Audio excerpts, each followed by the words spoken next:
నగర్ కర్నూలు జిల్లా Achampet MLA camp కార్యాలయం ముట్టడికి పిలుపునిచ్చిన యూత్ కాంగ్రెస్ కార్యక్రమాన్ని కవరేజ్ చేసేందుకు వెళ్లిన జర్నలిస్టులపై దుర్భాషలాడిన బీఆర్ఎస్ కార్యకర్త శివపై చర్యలు తీసుకోవాలని ప్రతినిధులు రాస్తారోకో నిర్వహించారు. జర్నలిస్టులను అసభ్య పదజాలాలతో దుర్భాషలాడితే సహించేది లేదని సీనియర్ జర్నలిస్టులు రౌఫ్, దుమ్మర్ల భాస్కర్లు హెచ్చరించారు. బీఆర్ఎస్ కార్యకర్త శివపై కఠిన చర్యలు తీసుకోవాలని డిమాండ్ చేస్తూ అచ్చంపేట పోలీస్ స్టేషన్లో ఫిర్యాదు చేశారు. జర్నలిస్టులకు అన్ని పార్టీలు సమానమేనని ఇలాంటి సంఘటనలను సహించేది లేదన్నారు. పత్రికా స్వేచ్ఛకు భంగం కలిగిస్తే ఊరుకునేది లేదన్నారు.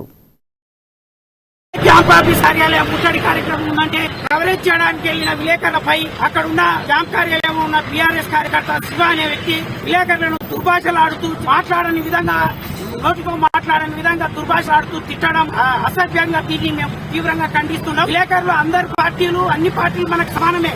ఒకరు అది ఒకరు ఇదేది కాదు, అన్ని పార్టీల కవరేజ్కి వెళ్తాం మనం. ఇదే సందర్భంలో అక్కడ ఎమ్మెల్యే క్యాంప్ కార్యాలయం కూడా వెళ్ళినాం.